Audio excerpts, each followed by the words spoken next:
I'm Matt Branstetter, the chair of the Philosophy and Religious Studies Department here at St. Catharine. And this is REL 230, which is a field education and ministry class, otherwise known as Homelessness and Issues of Faith. Last week, we were in Lexington. Next week we'll be in Louisville. But the question arises then, are there homeless issues in rural areas? And of course, St. Catharine is a rural college. Well, it doesn't take long hanging out at the homeless shelters in Lexington or Louisville, hearing some of the accents there, to realize that a lot of these people are coming from rural areas. So then the question is, how do they get there and why? Well, they get there in many ways, but why is because rural areas don't tend to have the resources. And that's why I'm super excited to introduce Barry McGuffin, who's the executive director of Bethany Haven in Bardstown. Because here is an attempt to create a safety net for people in rural areas where people don't lose these members of their community, because the homeless are members of the community and a very important member of the community. They have things to teach us about ourselves that other members of the community might not be able to. They can show us a dimension of ourselves that other members of the community may not be able to show us. So with that, again, I'm very excited to introduce Barry McGuffin, who's going to talk to us for the rest of the hour. Barry. Thank you very much for inviting me to come out today. It is truly a pleasure to get to speak about Bethany Haven. It's one of my favorite things in the world to do, and it truly is part of my heart. Now, with the very gracious help of my wife, Dr. McGuffin, who actually teaches here as well, she has helped me put together this PowerPoint presentation. So I'd like to introduce to you Bethany Haven, which is the homeless shelter that we have in Bardstown, which is not all that far from St. Catharine College. I am the executive director. I'm fairly new at that job. They hired me in August of this year. But already we've seen some tremendous things happen at Bethany Haven. The name itself was very specifically chosen. Bethany, of course, is the village where Mary and Martha and Lazarus lived, and it was a place of rest for Jesus. And so it was chosen, Bethany. Haven is a safe place. So Bethany Haven is both a place of rest and a place of safety. And that's very important to the residents that come in. This is an outside view of Bethany Haven. As you can tell, it's not a terribly impressive building. So if that's from the outside, here's my little Kia Soul sitting in front of it. I have blurred the license plate so that when this goes out to the world, that they don't need to know that. But here's Bethany Haven, and this is what you would see from the street. Not terribly impressive to look at, but what goes on inside is very impressive. I'd like to tell you a little bit about what we can do at Bethany Haven. And the statistics tell us a little bit about that. There are 7 bedrooms that are available to residents. A total of 14 twin-sized beds. There are 2 cribs and 1 playpen. We also, and this is not on the slide, but we also have 3 fully functional bathrooms with a shower and tub, sink, which are shared by the residents.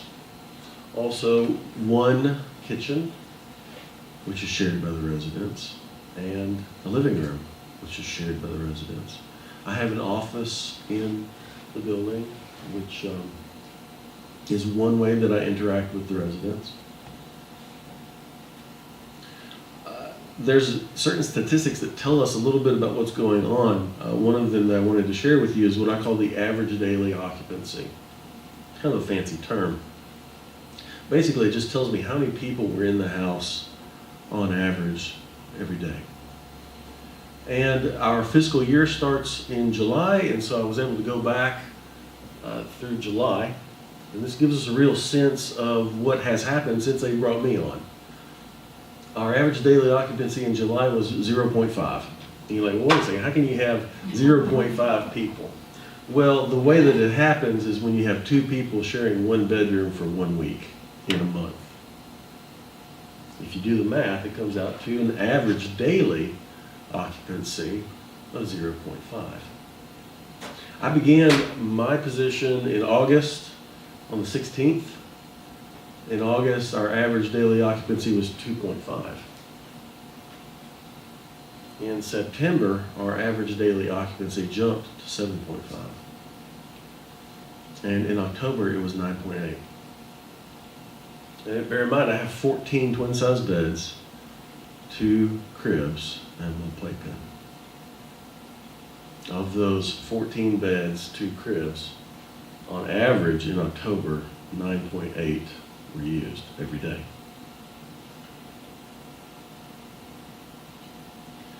What sort of criteria do we have for the residents? Well,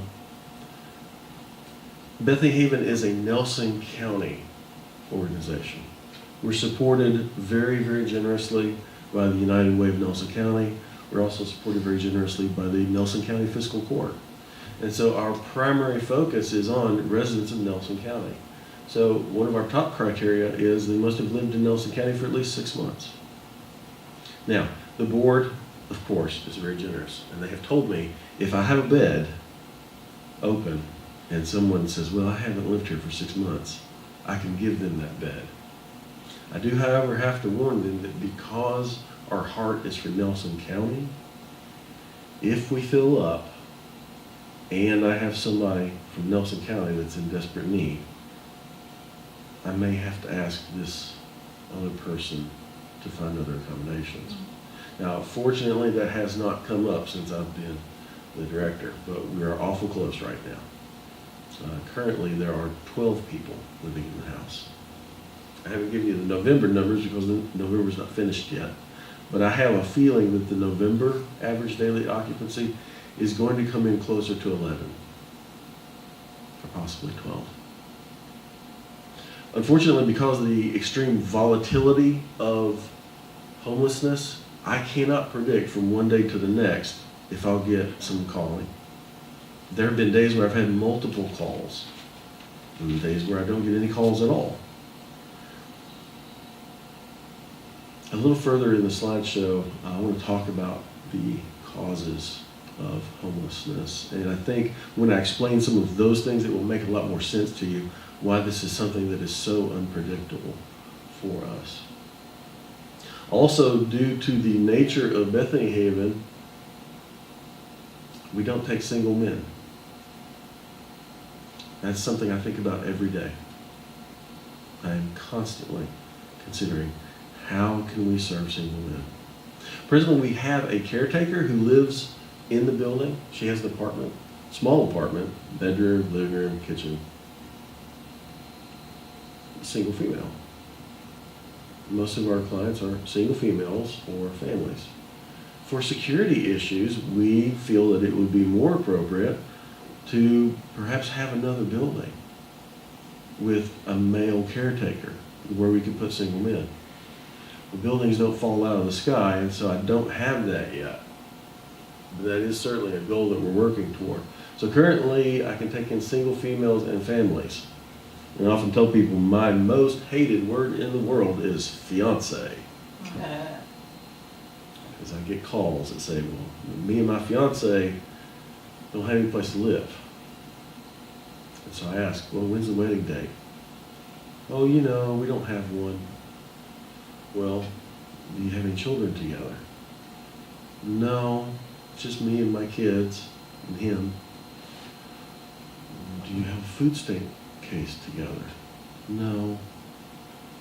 Well, I can take you and the kids.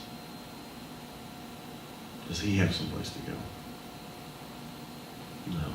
Well, unfortunately, most of the time, she doesn't come.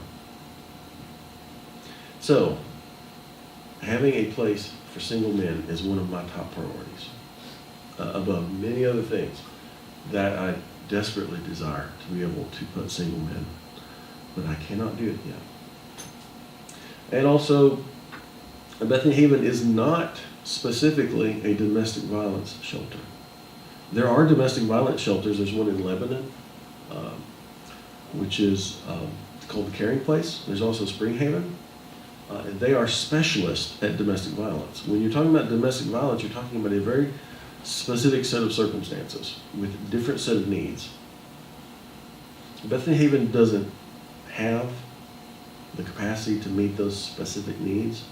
And so we refer out to the Caring Place. It's one of the questions I ask. Well, do you have an EPO? Do you have a DVO? Well, if you do, there's a better place for you to go. It's not in Bardstown, unfortunately, but it is more appropriately equipped to be able to serve the needs of the ladies and the children that are in those situations. And so we do not deal with people that are currently dealing with a domestic violence situation. The persons that we serve are homeless due to, we call it eviction. So what does an eviction look like? Well, it could be something as simple as, well, I say simple, but it's really not, is it? My boyfriend kicked me out. We call that, ironically, a love eviction. Or it could be something like, I was injured on the job and I couldn't work for a week and we don't have enough money to pay the rent. And we got kicked out. That happens far more frequently than you would think. So we say that if they have previously, before they get to us of course, not had any suitable housing or an availability of affordable housing. I don't want people living in their trucks. I don't want them sleeping on park benches. And so those are our criteria. Now, I wanted to take just a moment to tell you a little bit about myself and my motivation for going into this, I suppose you'd call it business. A lot of it comes out of James chapter 2, verses 15 and 16. If a brother or sister is poorly clothed and lacking in daily food, and one of you says to them, go in peace, be warmed and filled, without giving them things needed for the body, what good is that? Well, I spent nearly 18 years as a computer programmer. So my training has not led me to directing a homeless shelter.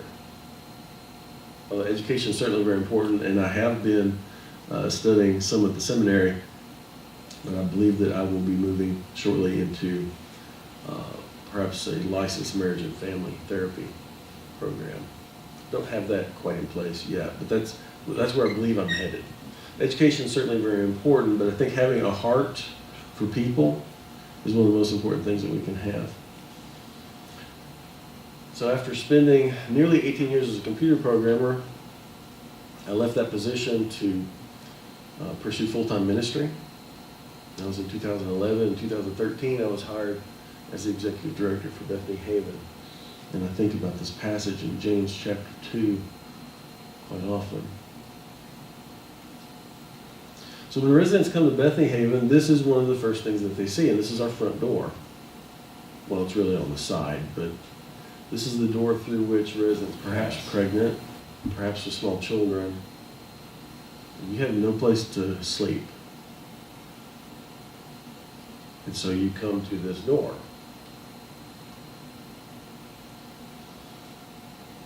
The feelings that they have are often desperation. Certainly they're very stressed. And there's some reluctance to pass through that door. When they do make it through the door, immediately to the left is our kitchen. So there's a dining room table. This is actually a really important place in the house because due to certain issues, we don't allow residents to have food in their rooms. And so this is where you eat when you live at Bethany Haven. And since this is a shared kitchen, this is one of the primary locations where the residents interact with one another. And so this becomes a very important place in the building. And very often you'll see, very quickly residents will settle into their spot at the table. Right here at the end of the table,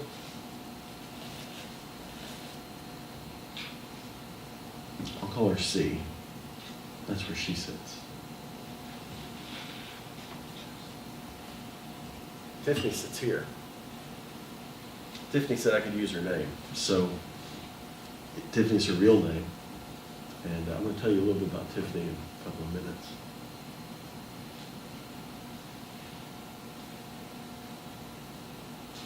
A lot happens around the kitchen table.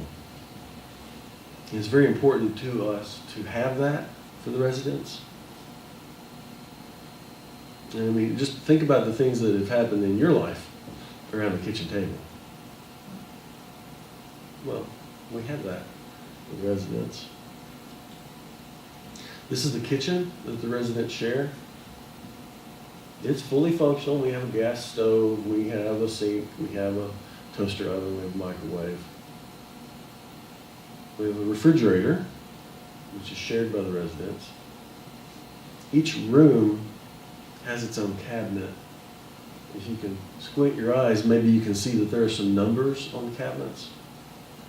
1, 2, 3, 4, 5, 6, 7. Each one of those numbers corresponds to a bedroom. Many of our residents either are on food assistance or shortly will be. And I encourage them, use that.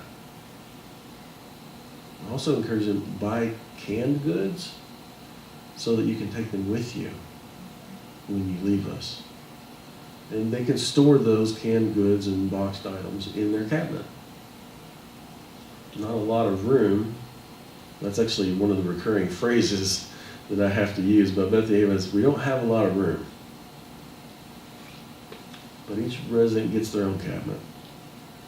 Also, you may notice that, well, here's the shared refrigerator. Since I have presently 12 people sharing this refrigerator, it gets pretty full. And I keep a Sharpie marker on top of the refrigerator so that the residents can write their names on their goods. This is our food pantry. You also notice it's our laundry room too. The laundry basket that you see is sitting on top of the dryer. We do have a washer and a dryer we encourage the residents to use from 8 a.m. to 8 p.m. because you really don't want somebody running the washer at 2 a.m. when people are trying to sleep. And that's one of the things that we have to keep in mind as the residents are here is there's a lot of people living in this house and different work schedules, different sleep schedules. You don't know them when you move in. So there are certain rules that we have that we put in place to make sure that things go smoothly. So when the residents come in, I sit down with them in the office and I explain the rule book to them. And one thing that I always try to tell the residents is think about the rules as the walls around a building. Imagine a building with a wall around it. That could either look like a prison or a castle. The castle protects those that are inside. The prison traps those that are inside. It's very easy to think of the rules as a prison, but what I want the residents to think is that this is a castle, and it's here to protect you. So we have certain rules, just to make sure that things don't get awkward. But here's our food pantry, and you can see we have had donations of non-perishable food items to come into the Bethany Haven. This food is for the residents. I tell them when they come in, if it's on the shelf, take it. Don't ask me, just take it and eat it. We want to be able to provide a bed to sleep in and food to eat. And this is one of the ways that we can do that at Bethany Haven is we have our food pantry. Now, unfortunately, because this sort of organization is not really my forte, when I bring in a bag of groceries, it pretty much just goes in whatever spot happens to be open at the moment.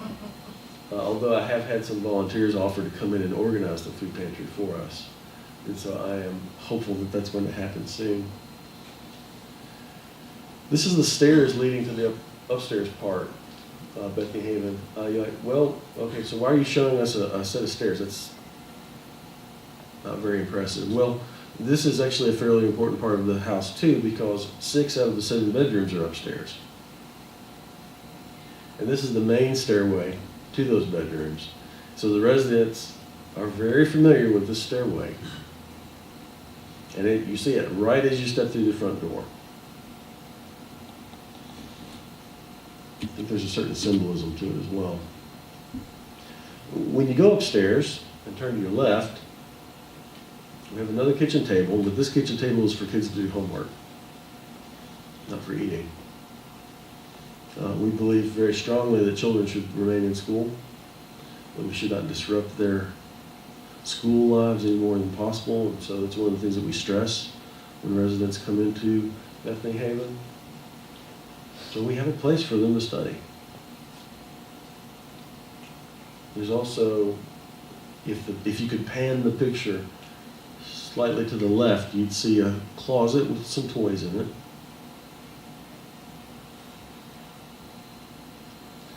We have a living room. Just recently been redecorated by the Nelson County Leadership class. They repainted for us. They put the applique on the wall. It feels just a little bit more like home.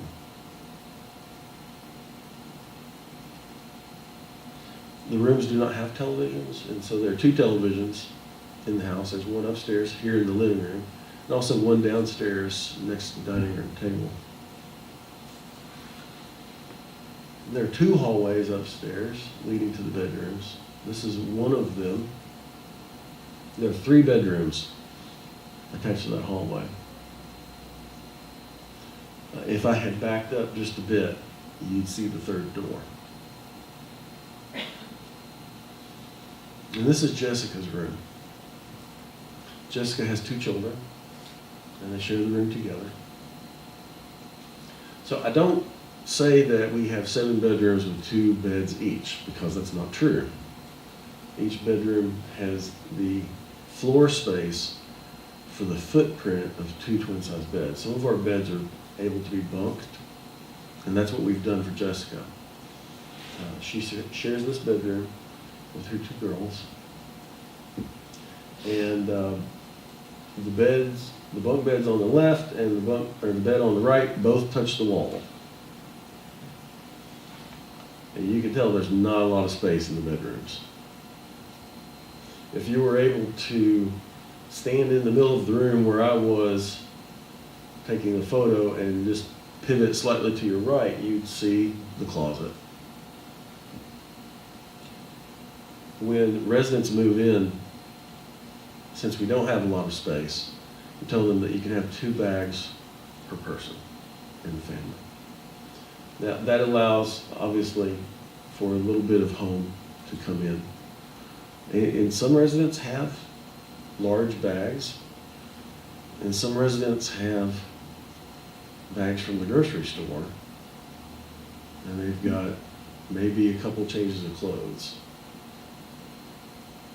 So when they come in, one of the things that I do is I show them the supply closet and ask them, do you need a toothbrush? Do you need toothpaste? Do you need shampoo? Do you need all of these things that are just part of normal life?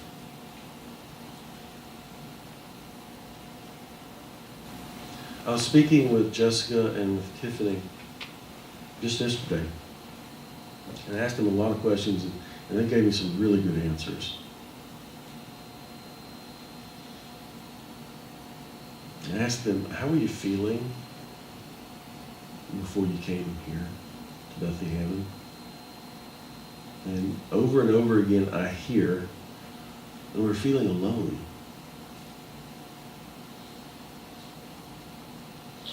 Where's that aloneness? Well, home, if you think about it, what does home really represent to you?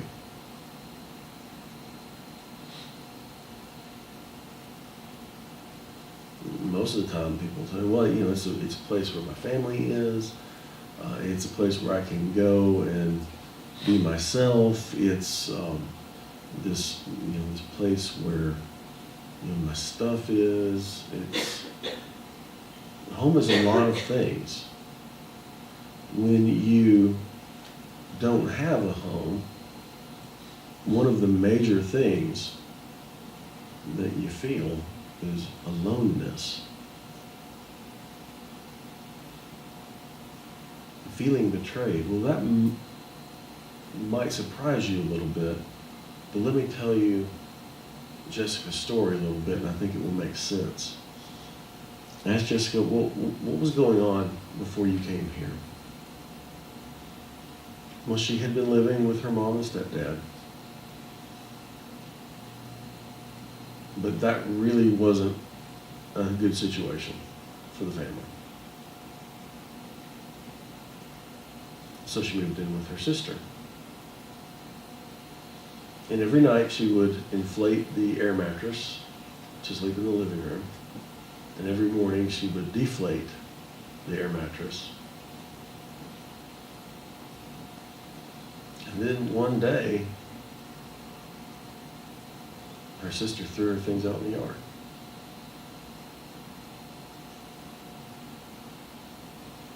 And her children saw that.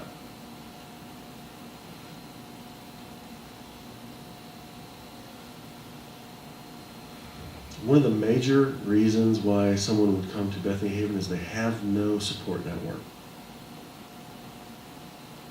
If they did, they wouldn't need to come to Bethany Haven. So without this support network, they have no options. Jessica said something very insightful to me. She said, if you don't have a home, you can't get a job. Because you have to look presentable when you go to a job. And if you don't have a home, where are you going to take a shower?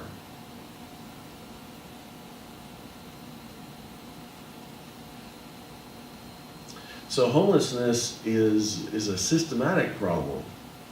It's not just you don't have any place to sleep, but you don't have any place to cook a meal, you don't have any place to take a shower, you don't have any place to store whatever items you might have.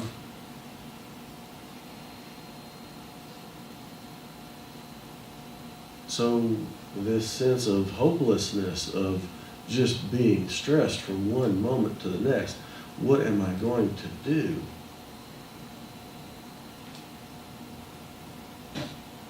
These are very real issues with homelessness. Well, Bethany Haven is a transitional homeless facility. And what do we transition them to? Well, one of the things that we transition them to is having a sense of community. And a lot of that happens around that kitchen table. Because when the residents come in, they think, I'm just so alone. But when they come to Bethany Haven, suddenly now we realize they're not really alone, because there are other people that have a really similar story.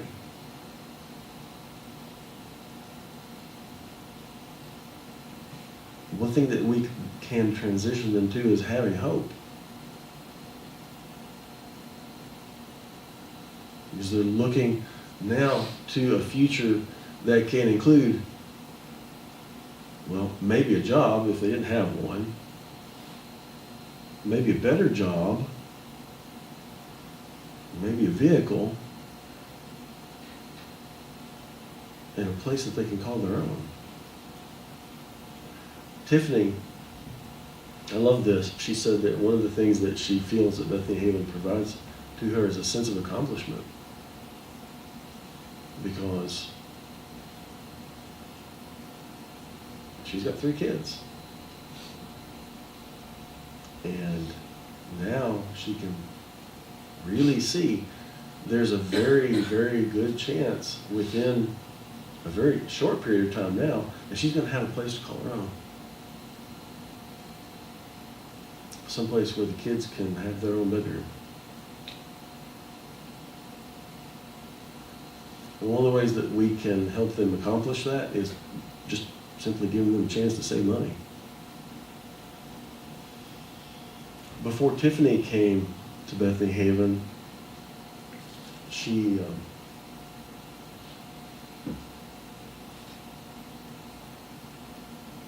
had been living with her mother-in-law, and that didn't work out. So the family of 5 moved into a motel. We see that a lot. The motels in Bardstown stay pretty busy with people that have no apartment. But when you're living in a motel, that's going to eat up any income that you've got. And so when he lost his job for a week because he was injured, they didn't have enough money to pay the hotel. And it came down to a choice of sleep in the truck or go to Bethany Haven. And you can imagine the thought of having 5 people sleep in the truck, not a good thought. And there are additional concerns that come with that. There's a very real fear that CPS will be called in.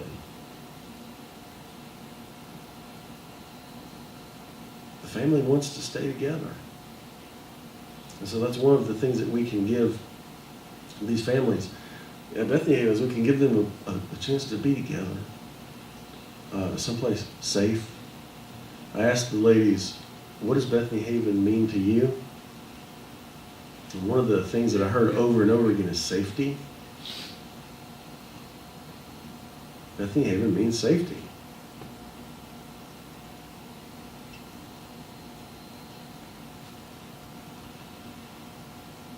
Yeah, we're meeting the need for a bed and a place to cook and a place to take a shower.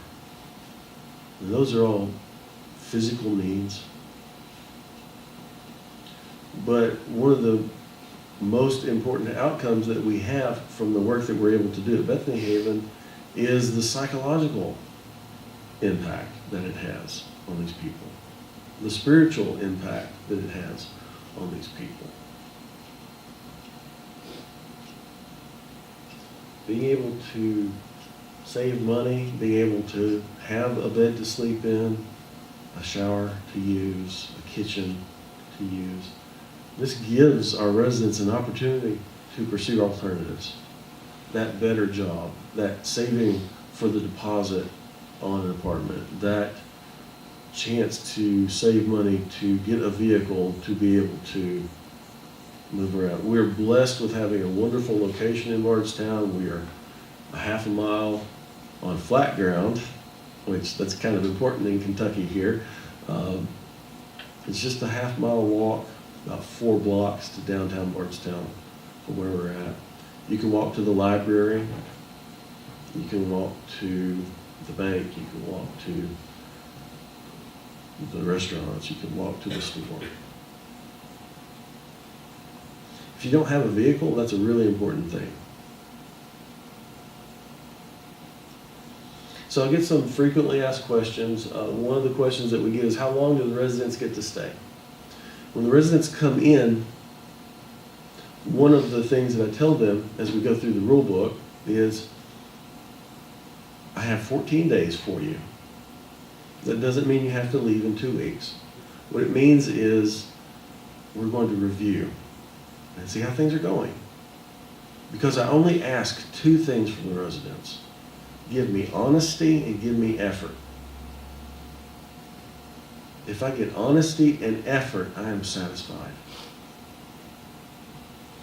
So I'm going to ask questions like, how is your job search going? Have you been able to apply to housing?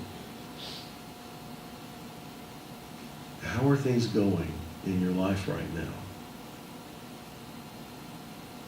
Now, of course, when I'm there in the office, and I try to be there every day, I keep the door open. And I tell them, come in and talk to me. I want to know what's going on in your life. And I say, you know what? If you're coming in here and talking to me, we don't have to do a sit-down meeting in 2 weeks, because I'll know what's going on in your life. These interpersonal relationships are one of the most important things that we can do for the residents. Get to know them. Let them know me. I asked the ladies, Tiffany and Jessica, I said, what's the most important thing that I do for you? You might think, well, I give them a bed and we give them food. That's not what they said. What they said is, you give us advice and you listen. And that was very touching. And that's so important when we're dealing with people, and I really want to stress to everyone listening to this little presentation that we are dealing with people. We're dealing with people like Tiffany and people like Jessica. And they are so important.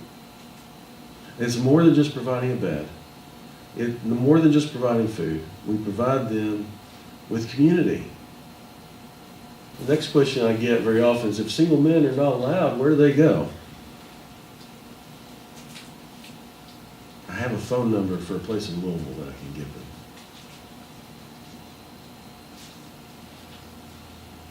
There's nothing else.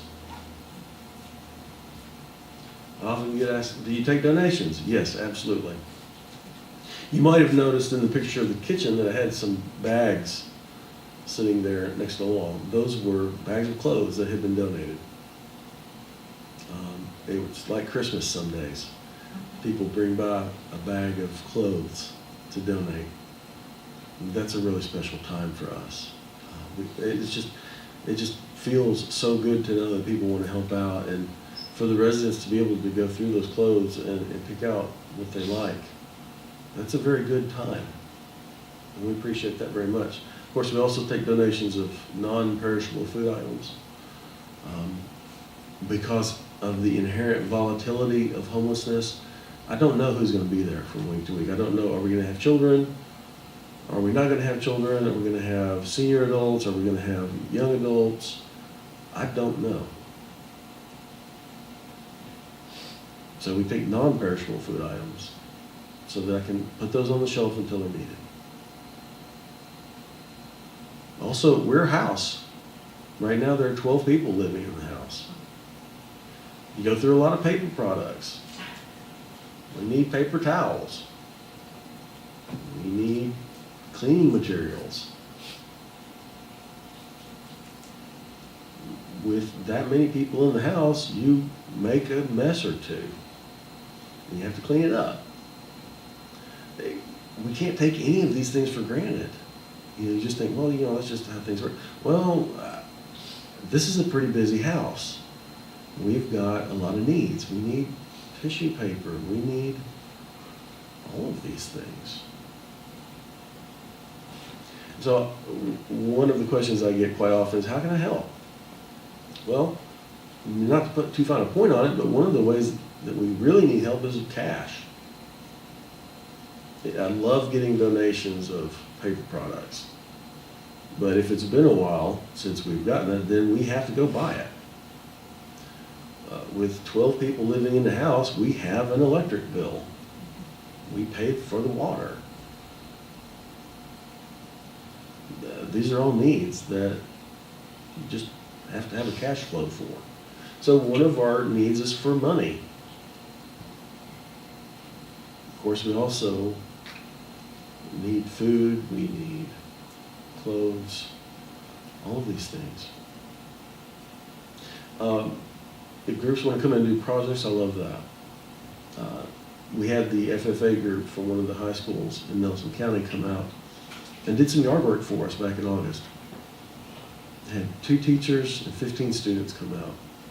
They trimmed the bushes, they planted flowers, they mowed the grass, they hand washed our sign and the door leading in and the windows, and they just had such a great time doing it. It was truly a blessing to see these teenagers want to get involved. One of the things that we try to do is we try to welcome the residents when they come in, and so I have inherited, as I've come in, a whole lot of hotel-sized shampoo. And so I've got a group of students coming out from one of the churches in Nelson County tomorrow, actually, to sort all of that for me. Because one of the goals that we have is to be able to formalize that process a little bit, I want to have a little box made up. I want to personalize it a little bit. So I'm asking the students to give me a list. Okay, this is what you put in the box for a young woman. This is what you put in the box for a dad. This is what you put in the box for an elementary school boy. This is what you put in the box for an elementary school girl. So we're working on that. That's one of the projects that we've got coming up. A lot of the paint in the building is 16 years old. So I have groups that are asking to come out and do a paint project. And I love that. I've got some groups that are asking, well, could we do a food drive? Yes, absolutely. And of course, our plans will succeed when we have many counselors. So I love getting ideas from people in the community. Please, if you've got an idea of this, oh yeah, I'd love to do that for Bethany Haven. Let me know.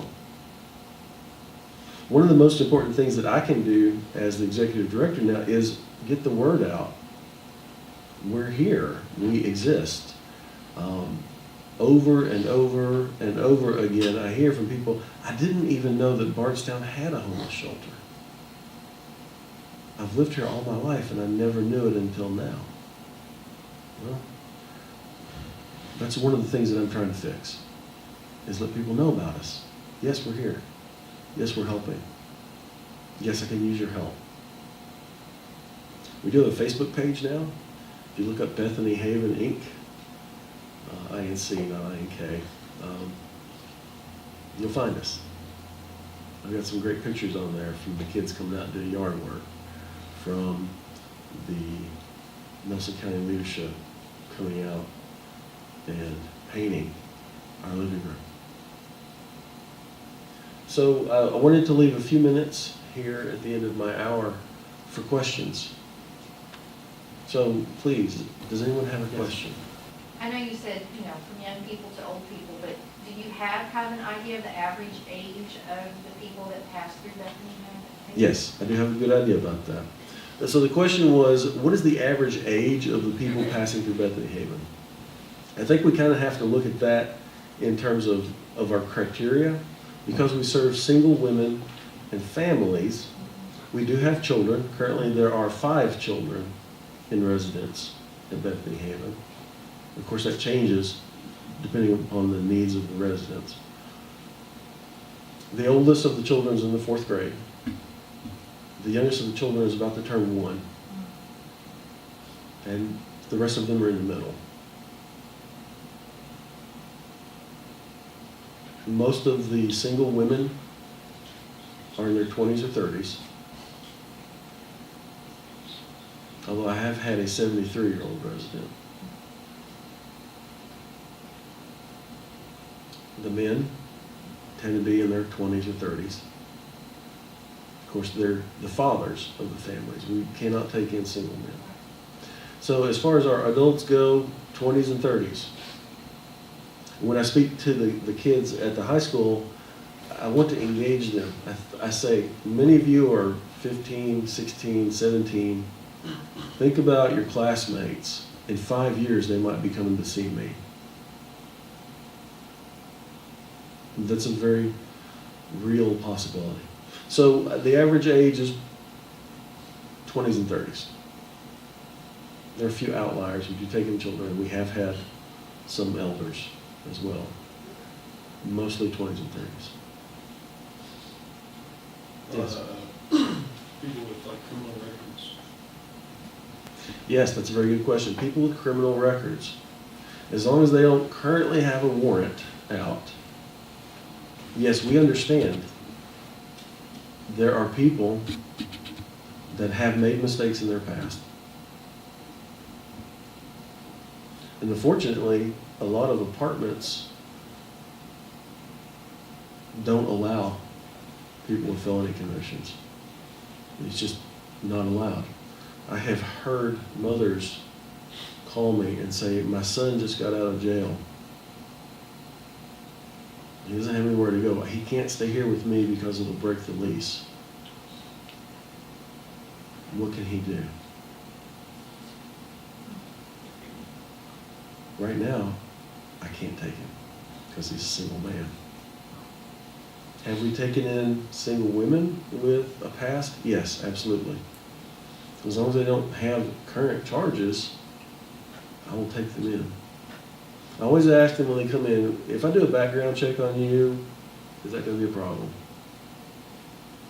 So we let them know up front.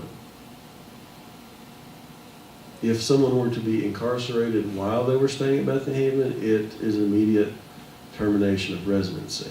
And that's explained when they come in. But we know that people have problems in their past, and so yes, that's one of the questions that we ask on the form. Have you ever been convicted of a crime? But if they're working towards a better life, I want to help that. And so, yeah, that's a great question. We do help people in that situation. Yes? Yeah, I do drug screening because, like, my mother, she works at the Catharine College. And I know they drug screen, like, there's a bed, there's a cup. Yes. Yes. We have a zero tolerance policy for drugs and alcohol.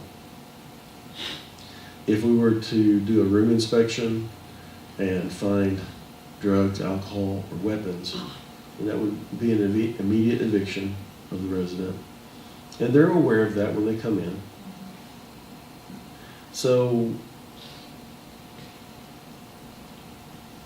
yes, I pay attention to that. I'll leave it at that. I don't want to give away too much about us, but yes, we're very cognizant of those problems and pay attention to that. One more thing, do y'all do grant writing for yourselves? Do we do grant writing? That's a great question. That's one of the things that I'm working on now. In the past, they didn't have an executive director. And so the greatest majority of the funding came from the United Way of Nelson County, which you do make an application every year to United Way. I am actually currently in the process of writing a grant application. And that's something that we're working toward, getting more of that done. Because, do you know Delina Trent that works at Catharine College, the director over there? I have spoken with Caring Place. I don't have as good of a relationship with her yet as I want to. We're beginning to make connections. That's one of the most important things that we can do as a community organization, is make connections with other community organizations, and that's in the process right now. Because they have a lady that, she's a Yankee, I can't remember her first name, she's over son, but Okay. she goes from homeless shelters to domestic violence places, and she Mhm. trains people on how to like actually write grants and Okay. stuff like that. That sounds like a really good resource. I'll have to get in touch Yeah, with I her. thought I'd throw it out there. Yeah, learning how to write grants is a big deal. I think it's the last name. And The last name is Yankee, I can't remember. She was a Yankee. Only because I know some Yankees, so that's why I knew. so I will definitely try to get in touch with her. That sounds like a great resource that I'd love to meet her. Yes. Two questions.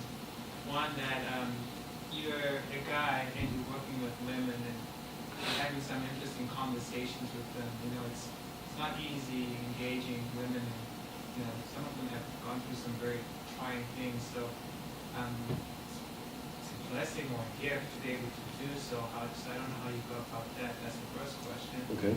Second is, it seems as if United Way has been one of the people helping you fund this. It seems as if society is now having to take the burden of, I guess somewhere our systems have failed and we are now being the ones to help. I guess government, has probably just said, not just political debate, but government has probably just said, I don't know where they are in all of this. So Okay.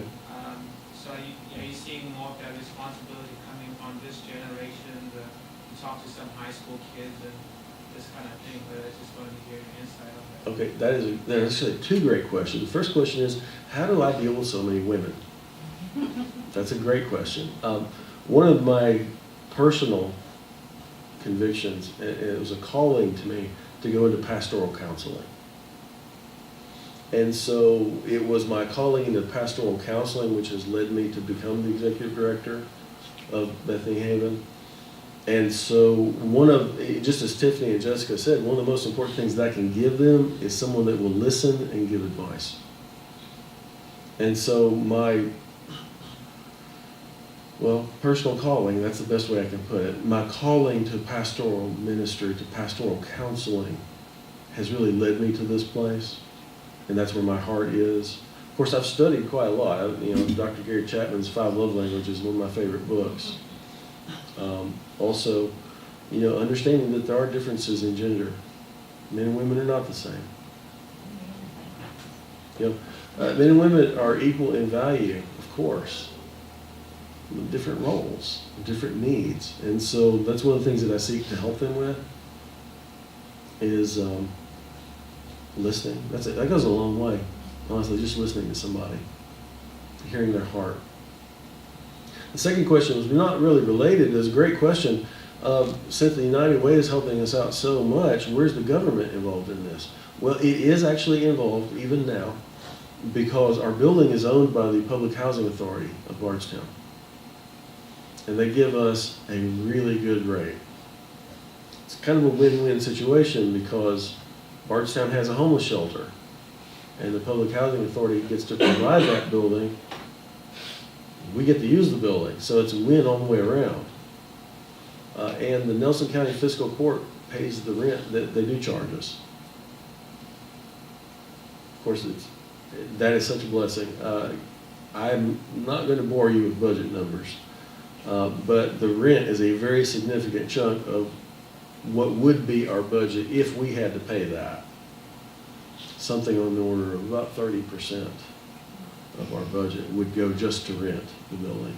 But Nelson County Fiscal Court has been gracious enough to cover that since Bethany Haven began in 1997. And that's one of the things that surprises people is Bethany Haven began in 1997. And they're like, wow, we heard you got this new homeless shelter in Bardstown. I'm like, well, yes and no. We've been around for 16 years, but I've been around for almost 3 months. So things have changed a lot for Bethany Haven this year. But yes, the government is very involved. Well, and to go on, is this something that I see going in the future? Yes, and that's a positive thing. Because I think the more involvement we get with the community, the more engagement that the community has.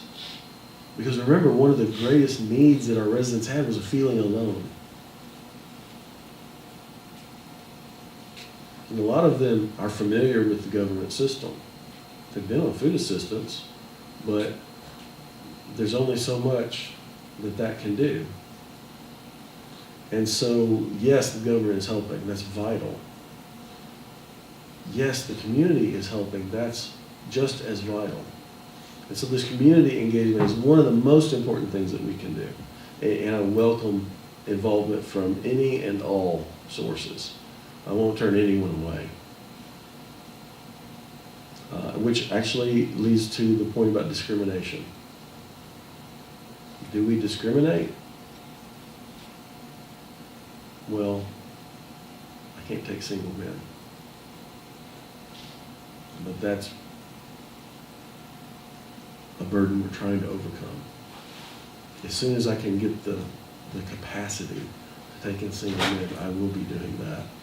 And honestly, I believe it will open the floodgates when we do that.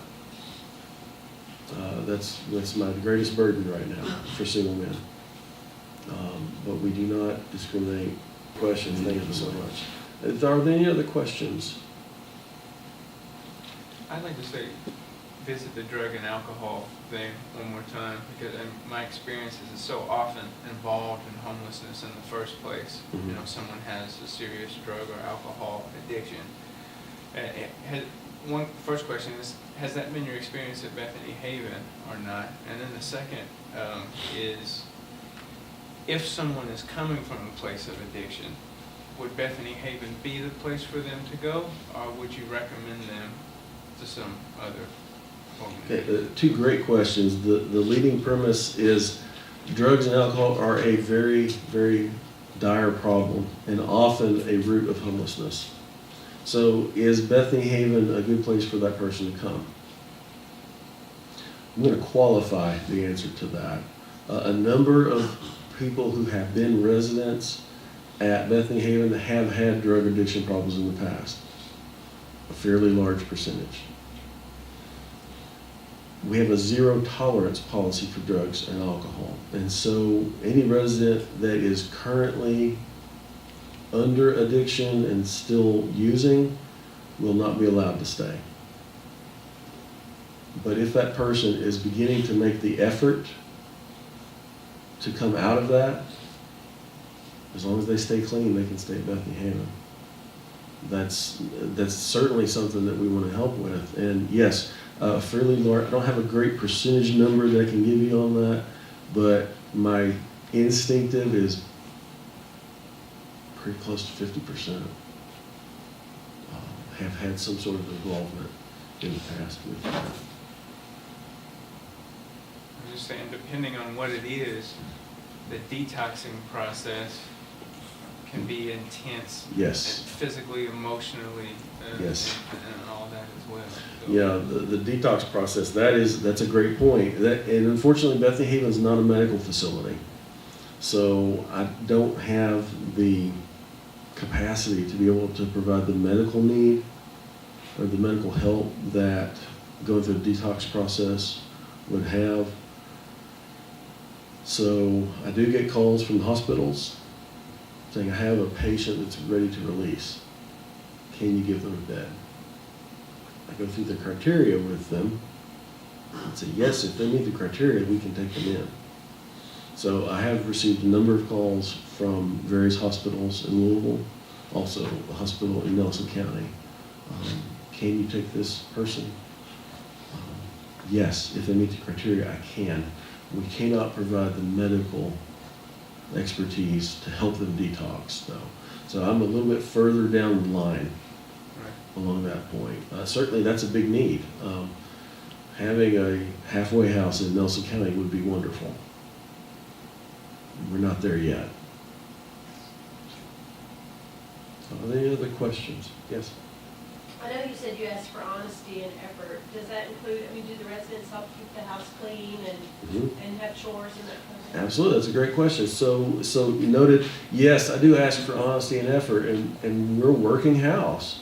The houses get dirty. So yes, the residents do help clean up. We have a chore list that we keep on the refrigerator, and as the residents do chores, we ask them to write their name down. There's both a practical and a philosophical reason behind that. Practically, yes, the floors need to be swept. And philosophically, one of the things that we want to encourage are good life skills for the residents. So absolutely, we keep a chore list, and my caretaker, she is my right hand. She stays on top of that chore list, and she lets me know how things are going every week with that. Do you know the average stay? I mean, do you have a number on that of, I know some people maybe just a couple days, and Yes. you said you had 14 days, Mhm. but it could go longer, Yes. so. Yes, average stay. I'm still working on getting all the statistics put together, but from reviewing the data that I have done so far, we definitely have the 2-week window. And you can see that reflected in many of the residents that have stayed in the past. 2 weeks and gone. We've also had a number of residents that have been with us for just a few days. A lot of times their homelessness is due to a love eviction, and maybe things change in the relationship.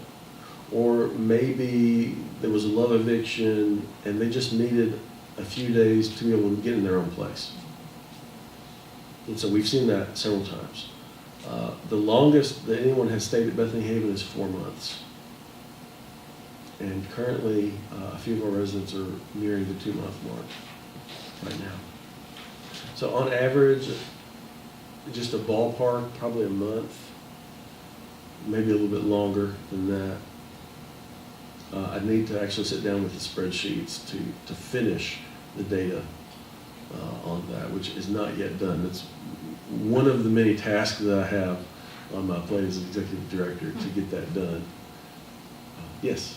Do y'all have like a little placement y'all do, like after like 14 days, maybe y'all get them like toward a house or at least funding to a house? I know, not to compare that to Catharine Place, but like, I know they have like a little program where they might pay your bills for like 6 months, and pay your Right. rent for like 6 months, Mhm. just so you can start really saving up your money that you'll have your own place. Right, that's a good question. Unfortunately, we don't have the budget to give them any money. It's just simply not there for us. Now, perhaps that's something that we can do in the future. But right now, I don't have any kind of budget to be able to help pay for an apartment as they're moving out. Now, one thing that we do is we do try to stay connected to the community. And so I am in very good contact with the director of St. Vincent de Paul. I speak to her about every week. I'm in very good contact with Community Action. I'm in very good contact with DCBS. And so one of the things that I think is just great is that we get together once a month and have a lunch together. And the different directors and leaders of these different community organizations interact. You know, we share what's going on. And so I don't directly place anyone in a house. I point them places. I say, well, did you talk to Housing Authority? Have you talked to these certain low-income apartment buildings that we have here in Bardstown? Have you talked to St. Vincent de Paul? Have you talked to Community Action? You know, that is one of the things I'm able to do now is to point them in different directions, but we simply don't have the budget right now to be able to hand them cash. It's just not possible for us to do that right now, unfortunately. Now, perhaps in the future, it's something that we can do.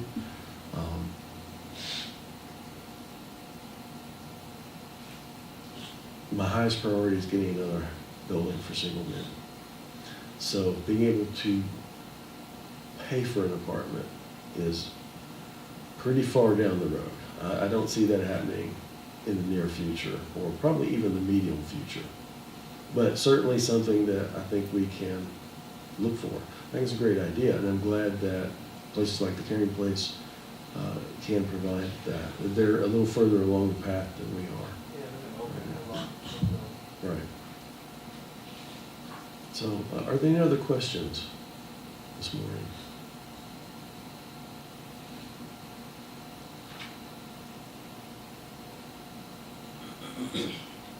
All right, no other questions. I'd like to wrap up today. I'd like to thank you so much for allowing me to come out and speak with you today. It's always a pleasure to be able to talk about Bethany Haven and to share some of the stories of the residents. And like I said, we do have a Facebook page. If anyone would like to connect with us on Facebook, just look up Bethany Haven Inc., INC, and you'll find us there on Facebook. And thank you very much. All right.